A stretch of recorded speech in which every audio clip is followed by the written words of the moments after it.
تو جو لوگ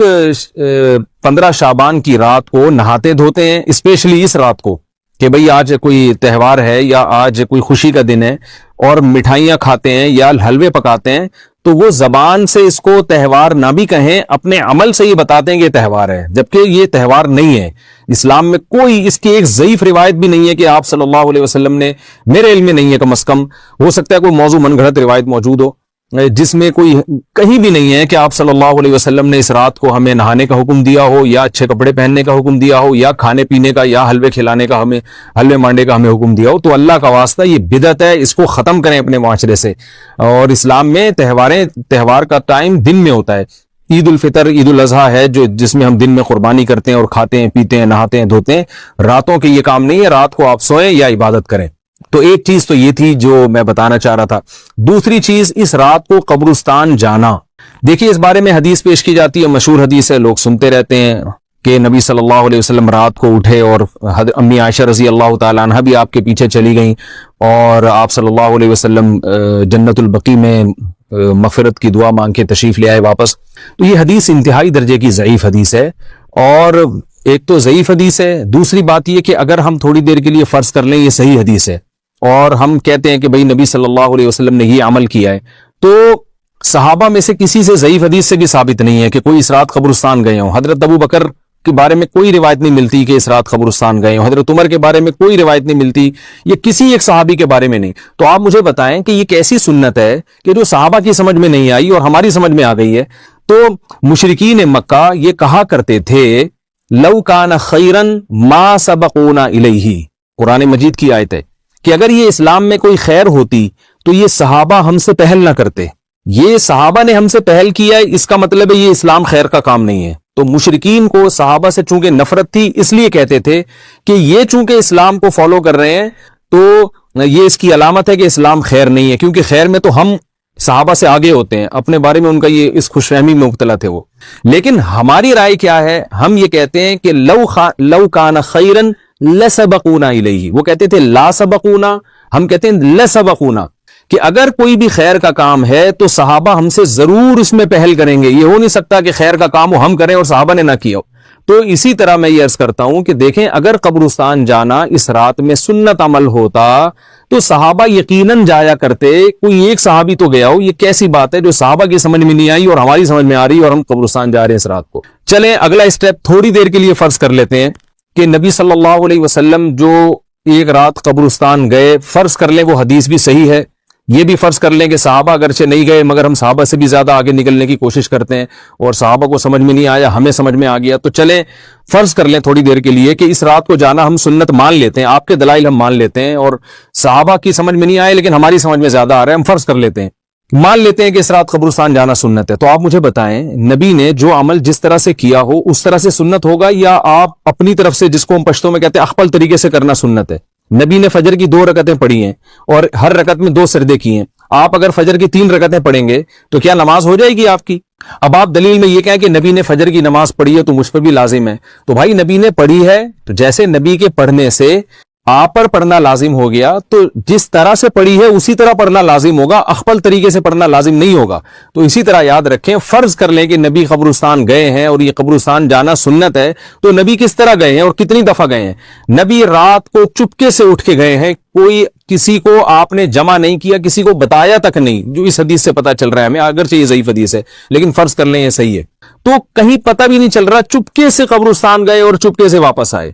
اور پوری زندگی میں ایک دفعہ گئے، جبکہ ہمارے ہاں ہر سال قبرستان میں لوگ جا رہے ہیں، جب بھی شب برات آتی ہے لوگ قبرستان جاتے ہیں، ہر سال نبی ایک دفعہ گئے اور آپ ہر سال جا رہے ہیں۔ نمبر 2، جاتے جتھوں کی شکل میں، نبی تو چپکے سے گئے ہیں، تو آپ رات کو 2-2:30 بجے ذرا چپکے سے اٹھیں اور تنہائی میں جب قبرستان میں وحشت ہو اور اندھیرا ہو اور وہاں قبرستان جائیں، اتنا دم ہے آپ میں، تو ہم کہیں گے بھئی آپ نے نبی کی سنت کو زندہ کیا ہے۔ لیکن آپ تو جتھوں کی شکل میں جا رہے ہیں، نہا دھو کے جا رہے ہیں، خوشبو لگا کے جا رہے ہیں، تیار ہو کے جا رہے ہیں، اور جو کچھ وہاں خرافات ہو رہی ہیں قبرستان میں وہ تو ساری دنیا کو معلوم ہے، میلے ٹھیلے لگے ہوئے وہاں پہ، گولے گنڈے بک رہے ہیں، برگر بک رہے ہیں، گول گپے بک رہے ہیں وہاں پہ، اور پھول الگ بک رہے ہیں، ہار پھول قبروں پہ چڑھانے کے لیے۔ کیا بدماشی ہے یہ، کیا منہ دکھائیں گے رسول اللہ صلی اللہ علیہ وسلم کو قیامت کے دن؟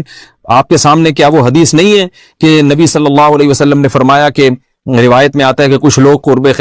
میدان حشر میں آئیں گے تو ان کے چہرے ایسے ہوں گے جیسے میری امت کے چہرے ہوتے ہیں، میری امت کی شکل ہوتی ہے. حدیث کا مفہوم میں بیان کر رہا ہوں. تو جب وہ حوض کوثر کا پانی پینے کے لیے میرے پاس آئیں گے تو فرشتے ان کو بھگائیں گے، سحقن سحقن. تو آپ صلی اللہ علیہ وسلم پوچھیں گے یہ تو میری امت ہے، آپ تو فرشتے کیا کہیں گے کہ یہ آپ کی وہ امت ہے جنہوں نے آپ کے دنیا سے جانے کے بعد دین میں ایسی چیزیں ایجاد کر لی تھی جن کا آپ نے حکم نہیں دیا. تو آپ کیا فرمائیں گے؟ سحقن سحقن، دور کرو ان سے. تو ایسا نہ ہو کہ ہم قیامت کے دن رسول اللہ صلی اللہ علیہ وسلم کی شفاعت سے محروم ہو جائیں. تو اللہ کا واسطہ قبرستان مت جائیں اس رات، گھر میں بیٹھیں آرام سے، یہیں بیٹھ کے میت کے لیے مغفرت کی دعا کریں. اور اگر آپ سمجھتے نہیں یہ حدیث بالکل صحیح ہے اور جانا لازمی ہے تو پھر تنہائی میں جائیں، ایسے قبرستان کا انتخاب کریں جہاں آپ کے علاوہ کوئی بھی نہ ہو، اور پھر چپکے سے جائیں اور پتلی گلی سے واپس آ جائیں. آپ اگرچہ ہم تو اس کو بھی نہیں مانتے، لیکن اگر کرنا ہے تو پھر اس طریقے سے عمل کریں اگر آپ حدیث کو فالو کرنا چاہتے ہیں آپ اپنے خیال کے مطابق. تو یہ دو باتیں ہو گئیں. ایک تیسری چیز کیا ہے؟ کیا قرآن اس رات میں نازل ہوا ہے اور تقدیر کے فیصلے اس رات میں ہوتے ہیں؟ دیکھیے قرآن میں دو جگہ اللہ نے اس مضمون کو بہت وضاحت سے بیان کیا. ایک سورہ دخان میں انا انزلناہ فی لیلۃ مبارکہ کہ ہم نے اس کو مبارک رات میں نازل کیا، اور اللہ نے فرمایا فیہا یفرق کل امر حکیم، اس میں حکمت والے فیصلے ہوتے ہیں اس رات میں. دوسری جگہ 30ویں پارے میں سورہ قدر میں اللہ نے فرمایا انا انزلناہ فی لیلۃ القدر، ہم نے اس قرآن کو لیلۃ القدر میں نازل کیا. اور اس میں بھی اللہ نے فرمایا تنزل الملائکۃ فیہا کہ فرشتے اس رات میں اترتے ہیں باذن ربہم من کل امر، تمام قسم کے معاملات لے کے. تو یہاں بھی اللہ بتا رہے ہیں کہ جو ایک سال کے فیصلے جس رات میں ہوتے ہیں اور فرشتوں کے حوالے کیے جاتے ہیں وہ رات اور قرآن کے نازل ہونے والی رات ایک ہی ہے، یہ الگ الگ راتیں نہیں ہیں. اور سورہ قدر میں اللہ نے فرما دیا واضح لفظوں میں کہ وہ لیلۃ القدر کی رات ہے. تو اتنی وضاحت کے بعد پھر یہ کہنا کہ اس رات میں قرآن نازل ہوا تھا جبکہ اس کے بارے میں کوئی صحیح حدیث موجود بھی نہیں ہے،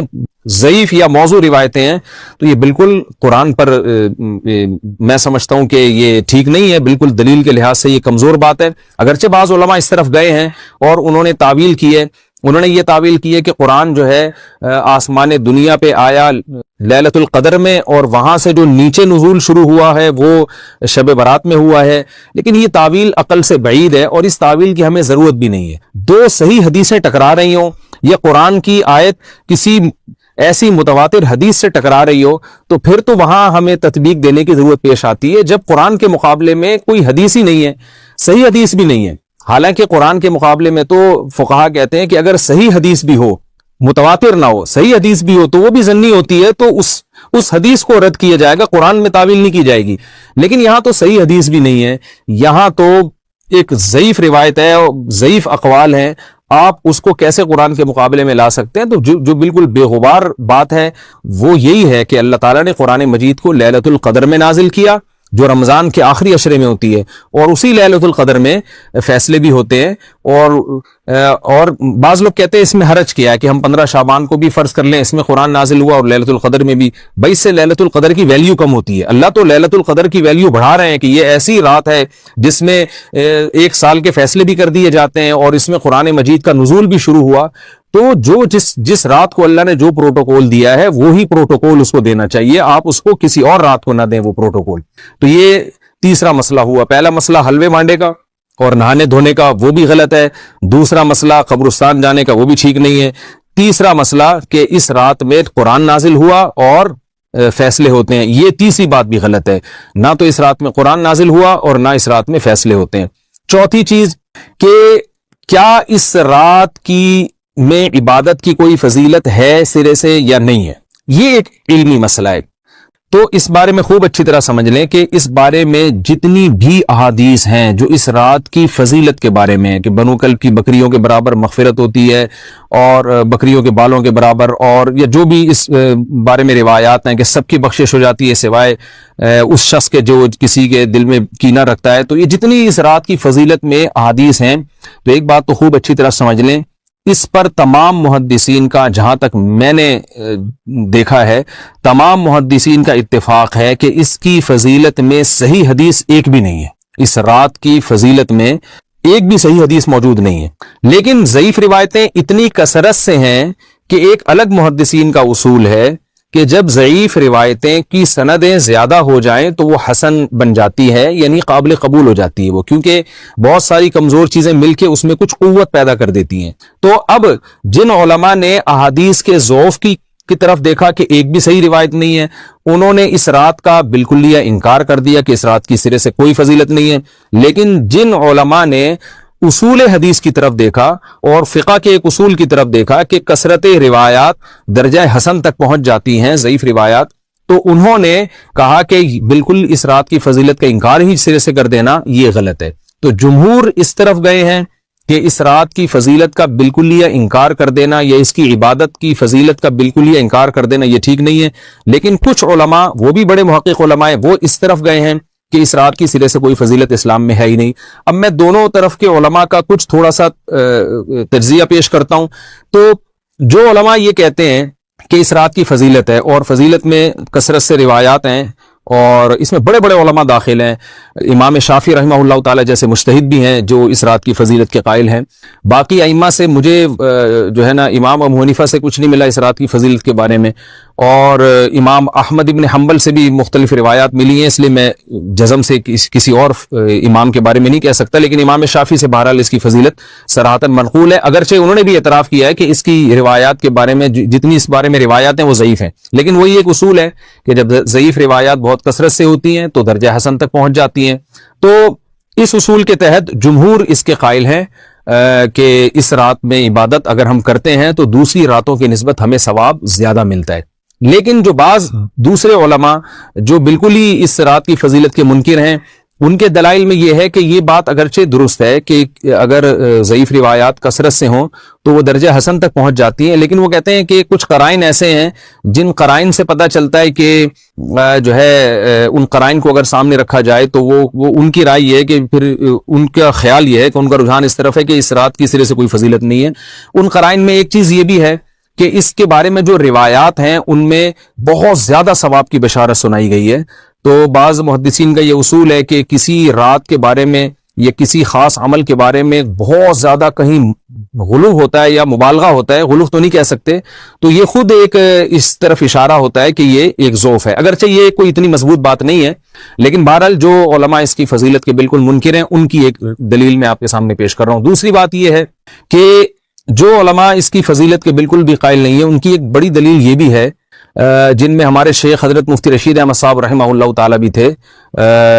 اگرچہ انہوں نے اس بارے میں کوئی صراحتاً فتویٰ نہیں دیا، لیکن وہ یہ اشکال ظاہر کیا کرتے تھے کہ شریعت میں جب بھی کسی وقت کی یا کسی خاص رات کی کوئی فضیلت آتی ہے تو اللہ تعالیٰ اس کو جو ہے وہ اس کا صحیح ٹائم نہیں بتاتے، بلکہ اس میں اختلاف ڈال دیتے ہیں۔ اس کی مثال ایسے جیسے جمعے کے دن حدیث میں آتا ہے کہ ایک وقت جمعے میں ایسا آتا ہے جس میں دعا لازمی قبول ہوتی ہے، اب ظاہر ہے وہ بڑا فضیلت کا وقت ہے، تو وہ وقت ہمیں متعین طور پہ بتایا نہیں گیا ہے، اس لیے علماء کا اس میں اختلاف ہوا۔ بعض نے کہا عصر کے بعد، بعض نے کہا کہ 2 خطبوں کے درمیان۔ لیلۃ القدر کو دیکھ لیں،